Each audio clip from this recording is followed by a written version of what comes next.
Saudaraku yang kasih oleh Tuhan, kita sudah memasuki bulan Mei, ya. 3 minggu yang lalu kita sudah memperingati, merayakan hari kemenangan, yaitu kebangkitan Tuhan kita Yesus Kristus. Dan 2 minggu lagi nanti kita akan memperingati hari kenaikan Tuhan Yesus ke surga. Puji nama Tuhan. Alkitab mencatat, saudara, setelah Yesus bangkit dari kematian, dia tidak langsung naik ke surga, tetapi masih ada di muka bumi ini selama 40 hari. Nah, untuk apa? Tuhan Yesus itu, saudara, di dalam Kisah 1 ayat 3 dikatakan, dia berulang kali, saudara, menjumpai murid-muridnya untuk memberi bukti, kepastian bahwa dia sungguh-sungguh bangkit. Dan sekaligus, saudara, dia memberikan pesan-pesan yang terakhir kepada murid-muridnya. Apa yang harus mereka lakukan sementara dia naik ke surga sampai kedatangannya yang kedua kali. Saudara, hari ini kita ada antara kebangkitan dan kenaikan. Nah, saudaraku yang kasih oleh Tuhan, saya percaya tidak ada seorang pun yang bisa bangkit dari kematian kecuali Tuhan Yesus. Dan tidak ada seorang pun yang bisa naik ke surga kecuali Tuhan Yesus. Sebab memang dia datang dari surga dan turun ke dunia dan kembali ke surga. Saudara, saya percaya Tuhan Yesus itu luar biasa, dahsyat. Amin. Nah, apa yang bisa kita pelajari, saudara? Ya, di dua peristiwa yang dahsyat dan spektakuler ini. Mari kita belajar, saudara, supaya kita semakin mengenal siapakah Yesus yang kita sembah, supaya kita semakin hari semakin kuat dan semakin hari kita semakin boleh mencintai Yesus. Saudara, saya percaya setiap orang, setiap kita pasti memiliki kerinduan, cita-cita dan keinginan. Ya, kalau seandainya saya bertanya kepada saudara, apa yang saudara rindukan, yang saudara kehendaki di dalam kehidupan saudara? Mungkin ada di antara saudara, saya ingin memiliki mobil yang mewah. Wah, bangga ya kalau kita memiliki mobil yang luar biasa. Mungkin ada di antara saudara ingin memiliki rumah besar, ya, seperti istana. Wah, luar biasa. Mungkin juga ada di antara saudara yang ingin memiliki emas, intan, permata, berlian. Ya, itu semua tidak apa-apa, saudara. Kita boleh merindukan apapun. Mungkin ada hamba Tuhan yang ingin memiliki gereja yang besar, gereja yang indah. Semua itu baik. Tetapi kalau kita bertanya kepada Rasul Paulus, Rasul yang besar itu, apa yang dia kehendaki dalam hidupnya? Rasul Paulus akan menjawab, yang ku kehendaki adalah mengenal dia dan kuasa kebangkitannya dan persekutuan di dalam penderitaannya. Saudara, mari kita akan membaca dalam Filipi 3 ayat 10 sampai 11. Filipi 3 ayat 10 dan 11. Mari kita baca bersama-sama dengan suara yang keras, sebab iman timbul dari pendengaran, pendengaran oleh firman Kristus. 1, 2, 3. Yang ku kehendaki ialah mengenal dia dan kuasa kebangkitannya dan persekutuan dalam penderitaannya, di mana aku menjadi serupa dengan dia dalam kematiannya. 11. Supaya aku akhirnya beroleh kebangkitan dari antara orang mati. Saudara, jadi yang dirindukan oleh Rasul Paulus, Rasul yang hebat itu ada 3 hal. Yang pertama adalah mengenal dia. Yang kedua mengenal kuasa kebangkitannya. Dan yang ketiga mengenal persekutuan di dalam penderitaannya. Saudara, kita lihat satu persatu. Yang pertama adalah mengenal Dia, ya. Mengenal Dia dengan kuasa kebangkitannya. Saudara tahu Rasul Paulus ini rasul yang luar biasa. Ya, mengenal Dia dan kuasa kebangkitannya itu to know Him and the power of His resurrection. Saya akan cerita tentang Rasul Paulus. Dulu namanya Saulus, artinya yang terbesar, saudara.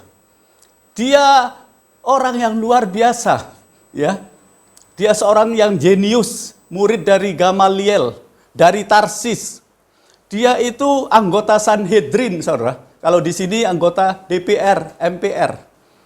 Tetapi sayang, orang yang jenius, orang yang hebat itu, dia membenci kekristenan, saudara. Lalu dia minta rekomendasi ke sinagog, yaitu seperti gereja gitu, meminta rekomendasi untuk memburu orang Kristen, mengejar orang Kristen bukan cuma di kota, di dalam kota Yerusalem, tapi terus sampai ke luar negeri, ke Damsyik, ke Syria, saudara. Wah, waktu dia memburu orang Kristen, akhirnya dia berjumpa dengan Yesus dan namanya diganti Paulus. Kalau Saulus artinya yang terbesar, sekarang dia ganti nama Paulus, artinya yang terkecil, saudara. Nah, kita melihat di dalam pengejarannya ke Damaskus, satu ketika dia melihat sebuah sinar yang begitu terang, lebih terang dari matahari, dan dia sempat jatuh dari kudanya dan buta matanya selama 4 hari. Kemudian dia mendengar suara, saudara. Saulus, Saulus, mengapa engkau menganiaya aku? Dan dia menjawab, siapakah engkau Tuhan? Di dalam Kisah Para Rasul pasal yang ke-9 diceritakan, suara itu menjawab, akulah Yesus yang engkau aniaya. Saudara, setelah Paulus ini dicelikkan matanya, yang buta 4 hari, dia berubah total 180 derajat. Dari seorang yang jahat, penganiaya Kristen, dia berubah menjadi hamba Tuhan yang luar biasa, saudara. Kemudian dia menjadi pengkhotbah dari penginjil, ya. Lalu dia menjelajahi seluruh Asia Kecil dan setengah benua Eropa, jalan kaki, saudara, sepanjang 9.000 kilometer. Saudara sanggup? Ya, dari Surabaya sampai Jakarta kira-kira 1.000 kilometer. Kalau kita disuruh jalan dari Surabaya ke Jakarta, bolak-balik 9 kali, ada yang kuat, saudara? Ya, mungkin dari Surabaya sampai Sidoarjo aja kita ngomel, dah habis-habis, saudara. Tetapi Paulus ini berubah total, saudara. Dia menginjil kemana-mana, dia membangun gereja paling banyak, dia menulis surat paling banyak, sampai 2/3 perjanjian baru adalah tulisan dia, sampai memberkati kita sampai saat ini. Nah, kita lihat, saudara, perubahan yang spektakuler ini. Ya, karena dia rindu, walaupun dia sudah melayani 25 tahun, saudara. Paling banyak membangun gereja, menulis surat, saudara. Tetapi kerinduannya mengenal Dia, lebih lagi mengenal Yesus Kristus. Yesus Kristus itu bukan sekedar nabi, bukan sekedar guru yang berhikmat, saudara.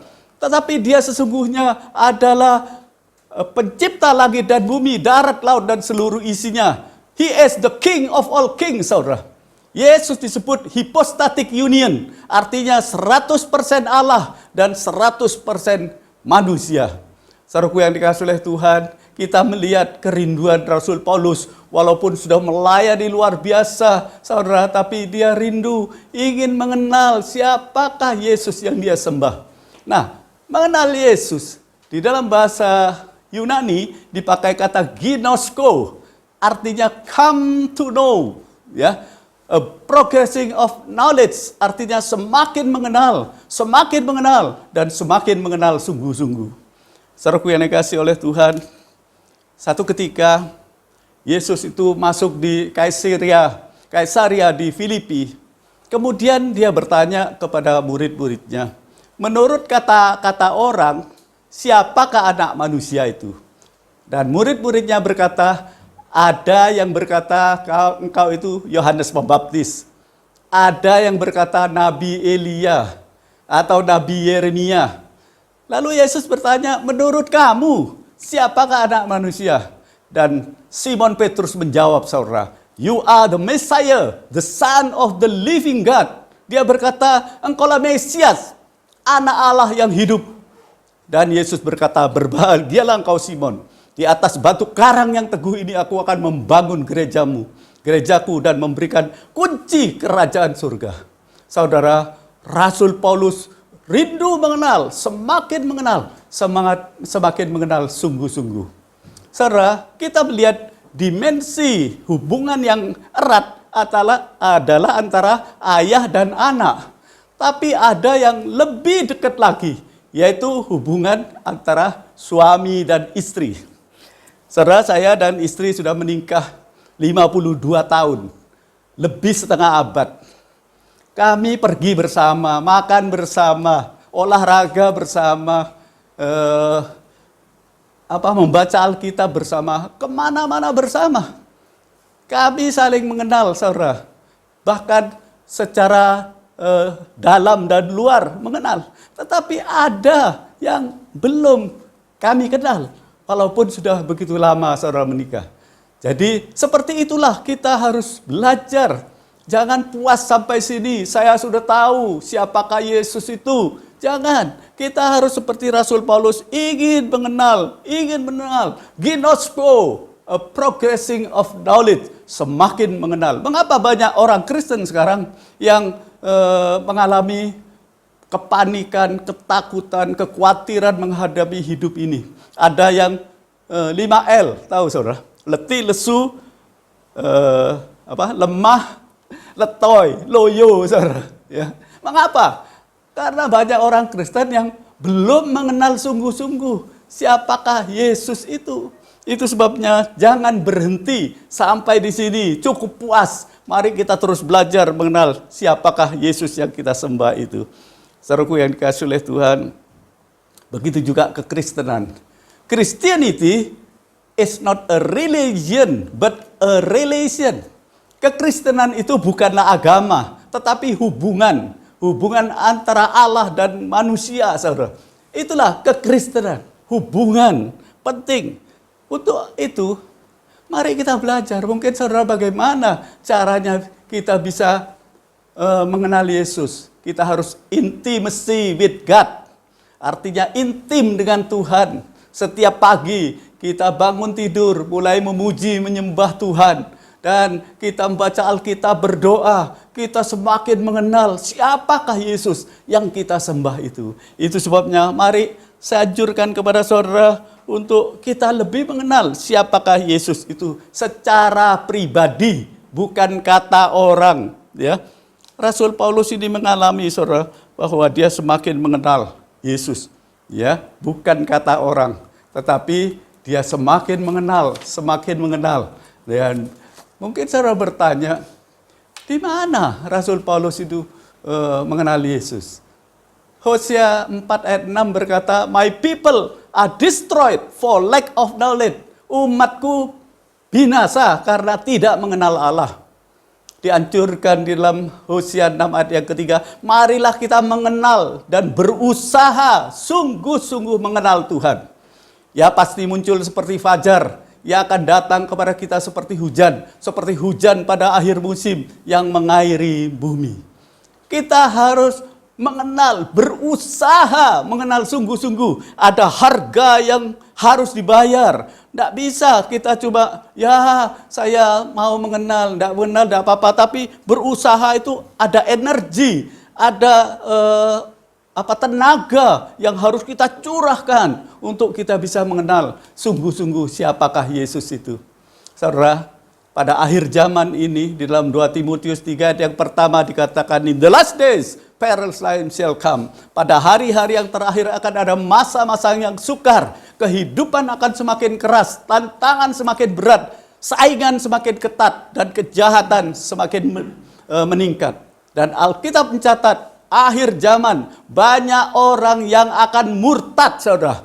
Tetapi Daniel 11 ayat 32b dikatakan, tetapi umat yang mengenal Allahnya akan apa? Tetap kuat dan akan bertindak. Saudara, pada akhir zaman ini akan terjadi pemisahan antara gandum dan sekam. Pemisahan antara orang benar dan orang fasik. Tetapi Maliaki 3 ayat yang ke-18 dikatakan, aku akan membuat perbedaan antara orang yang benar dan orang yang tidak beribadah kepada Tuhan. Mari kita belajar sungguh-sungguh mengenal siapakah Yesus yang kita sembah itu. Saudara, mari kita baca dalam Efesus 1 ayat 16 dan selanjutnya dikatakan, aku pun tidak berhenti mengucap syukur, kata Rasul Paulus, karena kamu, dan aku selalu mengingat kamu dalam doaku. 17, dan meminta kepada Allah, Tuhan kita Yesus Kristus, yaitu Bapa yang mulia itu, supaya ia memberikan kepadamu roh hikmat dan wahyu untuk apa? Untuk apa? Mengenal dia dengan benar, saudara. Dan supaya ia menjadikan mata hatimu terang, agar kamu mengerti pengharapan apakah yang terkandung dalam panggilannya, betapa kayanya kemuliaan bagian yang ditentukannya bagi orang-orang kudus. 19, dan betapa hebat kuasanya bagi kita yang percaya sesuai dengan kekuatan kuasanya. Kita harus belajar mengenal dengan sungguh-sungguh, mengenal dengan benar. Saudara, Rasul Paulus itu semakin mengenal, saya katakan progressing of knowledge, semakin mengenal. Kita membaca dalam Efesus 1, Rasul Paulus berkata, Tuhan adalah penebusku. He is a redeemer. Di dalam Efesus 2, dia berkata Tuhan itu pendamai. He is a peacemaker. Di dalam Efesus 3, dia menulis Tuhan adalah harta yang tak ternilai. Di dalam Efesus 4, dia berkata Tuhan adalah pemenang. Dia sudah bangkit dari kematian. Di dalam Efesus pasal yang kelima, dia menulis Tuhan adalah suami teladan. Dan dalam Efesus pasal yang ke-6, dia berkata Tuhan perkasa di dalam peperangan. Saudara mungkin bertanya, Rasul Paulus itu di mana semakin mengenal Tuhan? Apakah dia sekolah Alkitab? Apakah dia sekolah tinggi, ya belajar di sekolah teologi? No, saudara. Rasul Paulus semakin mengenal Yesus itu ketika dia ada di dalam penjara, ketika dia dipasung, digepuki, saudara. Ya, dia menderita kesakitan. Ketika dia dirajam batu, saudara, dia semakin mengenal siapakah Yesus yang dia sembah. Itu sebabnya jangan puas sampai saat ini. Kita harus terus belajar siapakah Yesus yang kita sembah. Yang pertama adalah mengenal dia, to know him and his power of resurrection. Dan yang kedua, saudara, kita melihat kuasa kebangkitannya. The power of resurrection, di dalam bahasa Yunani dipakai kata anastasis. Anastasis itu artinya kuasa kebangkitannya, the power of his resurrection. Mari kita akan melihat, saudara, kuasa kebangkitan Yesus Kristus. Di dalam Lukas 24 ayat 6 dikatakan, he is not here, he is risen. Ia tidak ada di sini, ia telah bangkit. Banyak orang berkata, mana ada orang mati bisa bangkit? Tapi saya percaya 1000%. Amin, saudara. Sebab Yesus pernah berkata dalam Wahyu 1 ayat 17 dan 18. Dia berkata, saudara, akulah Alfa dan Omega. Aku yang awal dan yang akhir dan yang hidup.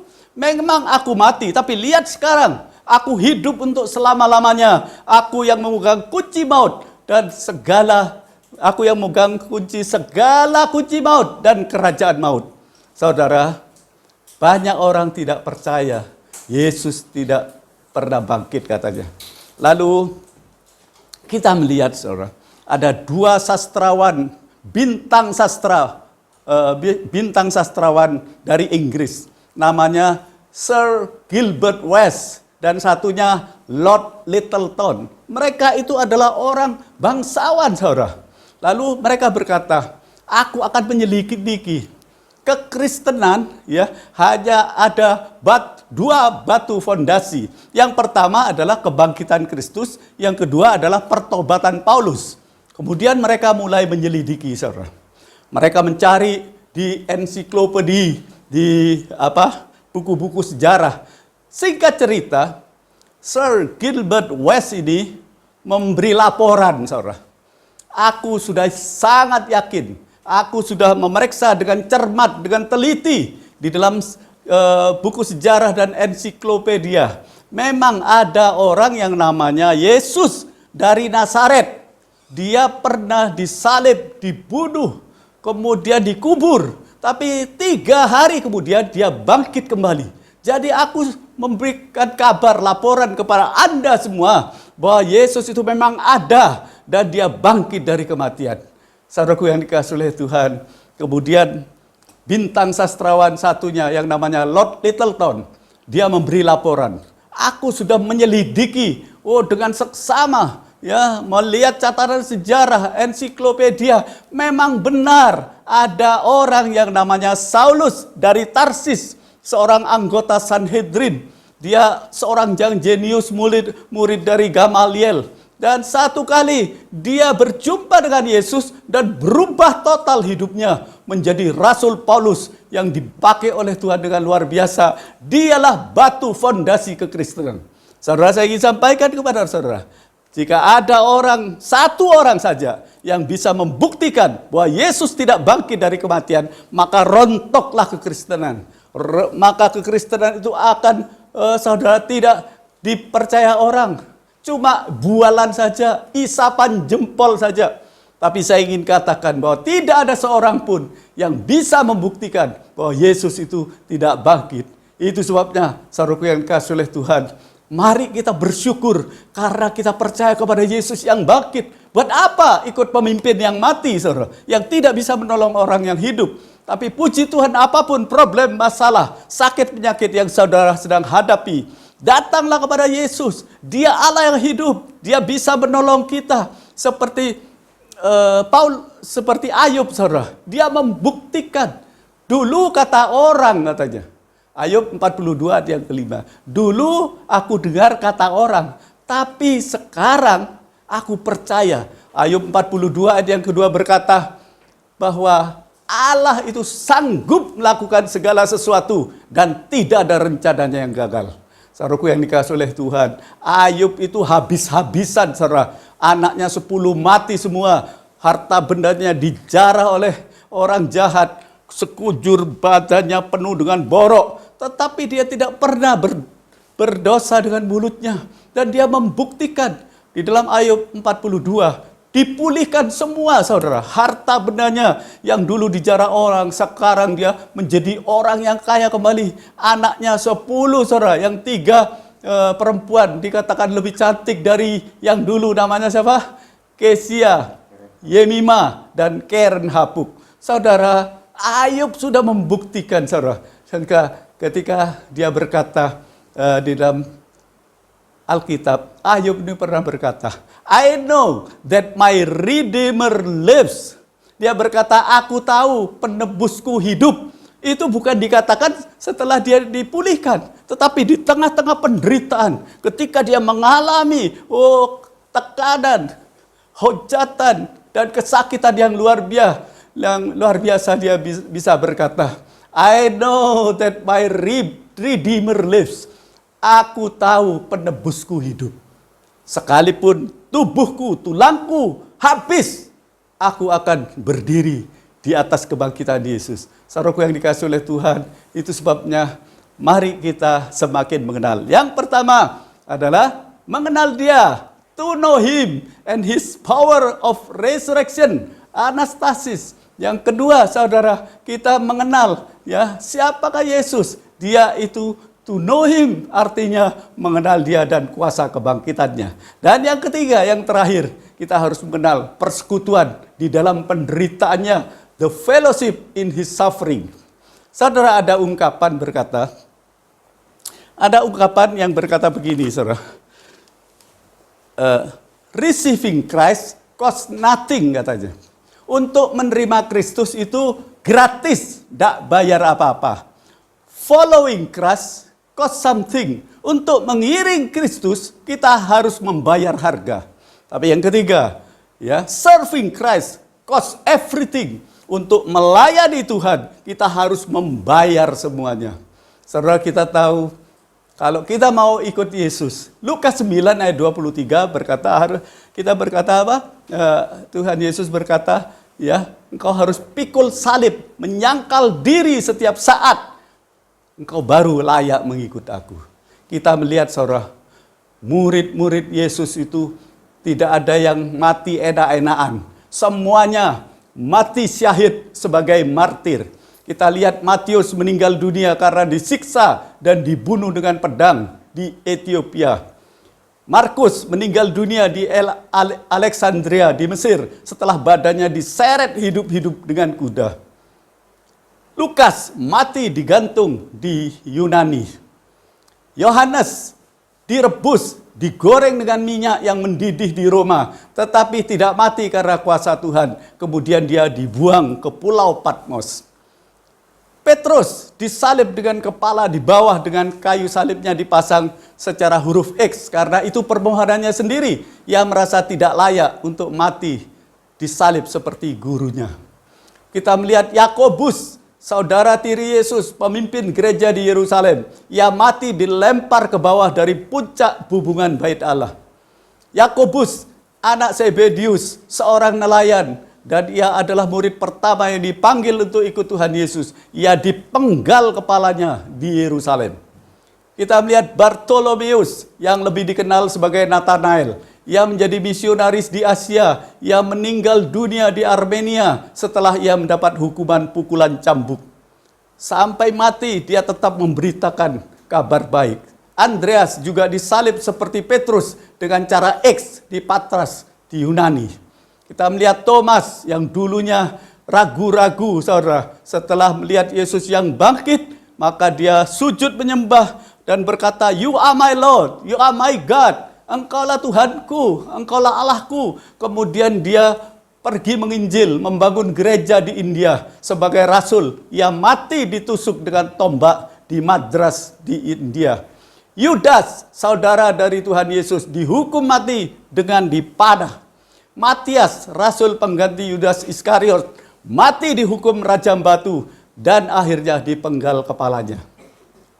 Kita melihat Paulus disiksa dengan sangat kejam dan akhirnya dipenggal kepalanya oleh Kaisar Nero pada tahun 67 Anno Domini, ya, tahunnya Tuhan di Roma. Polikarpus ini muridnya Yohanes, saudara. Seorang murid Yohanes yang sudah lanjut usianya, juga sebagai gembala sidang. Satu hari ditangkap dan dibunuh dengan cara dibakar hidup-hidup. Ketika itu orang-orang berkata, "Kalau kamu menyangkal imanmu kepada Yesus, kami tidak akan membakar engkau." Lalu Polikarpus, bukan namanya pilot, saudara. Polikarpus ini menjawab, "Selama 86 tahun aku lahir, aku ikut Yesus. Tidak pernah sekalipun Yesus itu mengecewakan aku. Silahkan bakar. Aku lebih takut dengan api di dunia ini daripada api di neraka." Kemudian dia dibakar. Saudaraku yang dikasihi oleh Tuhan, semua murid Yesus mati syahid sebagai martir. Tidak ada yang enak-enakan di rumahnya, ya, tiduran dikipasi oleh mertuanya. Gak ada, saudara. Semua mereka itu menyerahkan nyawanya untuk Tuhan kita Yesus Kristus. Nah, kita melihat di dalam Filipi 1 ayat 29, dikatakan, "Sebab kepada kamu dikaruniakan bukan saja untuk percaya kepada Kristus, melainkan juga untuk menderita untuk Dia, for Christ's sake." Saudara, saya tidak mengatakan bahwa kalau kita ikut Yesus nanti kita menderita, kita sengsara, lalu saudara mundur dari Tuhan. No, saudara. Tapi kita tetap percaya ada upah yang besar di sorga. Kalau saudara harus kehilangan nyawa, Tuhan akan memberikan nyawa itu kembali. Tetapi, wahai celaka, orang yang takut kehilangan nyawa karena aku, kata Tuhan Yesus, dia akan kehilangan nyawa. Saudaraku, kita melihat pada zaman itu, orang Kristen kalau tidak mau menyangkal iman kepada Yesus, dimasukkan ke dalam sebuah arena, diadu dengan binatang buas. Berapa banyak orang yang mati waktu itu, saudara, dibakar hidup-hidup. Tetapi Roma 8 ayat 18, Rasul Paulus berkata, I consider that the sufferings of this present time are not worth comparing with the glory that is to be revealed to us. Dia berkata, aku sangat yakin bahwa penderitaanku di dunia ini tidaklah sepadan dengan kemuliaan yang akan dinyatakan kepadaku kelak. Oh, luar biasa, saudara. Jangan takut, kita ikut Tuhan. Tuhan pasti memberkati kita dengan memberikan kekuatan dan perlindungan kepada kita. Sebagai ayat yang terakhir kita membaca dalam 2 Petrus 1 ayat 8-11. Sebab apabila semuanya itu ada padamu dengan berlimpah-limpah, kamu akan dibuatnya menjadi giat dan berhasil dalam pengenalanmu akan Yesus Kristus Tuhan kita. 19. Tetapi barang siapa tidak memiliki semuanya itu, ia menjadi buta dan picik karena ia lupa bahwa dosa-dosanya yang dahulu telah dihapuskan. Ayat 10. Karena itu saudara-saudaraku, berusahalah sungguh-sungguh supaya panggilan dan pilihanmu makin teguh. Sebab jikalau kamu melakukannya, kamu tidak akan pernah tersandung. Dengan demikian, kepada kamu akan dikaruniakan hak penuh untuk memasuki kerajaan kekal, yaitu kerajaan Tuhan dan Juru Selamat kita, Yesus Kristus. Amin. Ayo kita tepuk tangan yang meriah buat Allah kita. Haleluya. Saudaraku yang dikasihi oleh Tuhan, saya sudah sampai kepada kesimpulan, ya. Kita sedang berada antara kebangkitan dan kenaikan. 3 minggu yang lalu kita sudah merayakan kemenangan, yaitu kebangkitan Yesus. Dan nanti 2 minggu lagi kita akan memperingati kenaikan Tuhan Yesus ke surga. Kita akan mengadakan ibadah kenaikan ke surga, ya, pada tanggal 26 ya Mei jam 10 hari Kamis, saudara. Jadi catat, saudara bisa hadir kebaktian. Nah, bagaimana kita mengenal Yesus? Di dalam dua peristiwa yang spektakuler dan dahsyat itu, antara kebangkitan dan kenaikan, mari kita mengenal Dia dan kuasa kebangkitannya. To know Him and the power of His resurrection. Yang pertama adalah mengenal Dia, to know Him. Yang kedua, kita harus mengenal kuasa kebangkitannya, the power of resurrection, anastasis. Dan yang ketiga, persekutuan di dalam penderitaannya, the fellowship in His suffering. Puji Tuhan.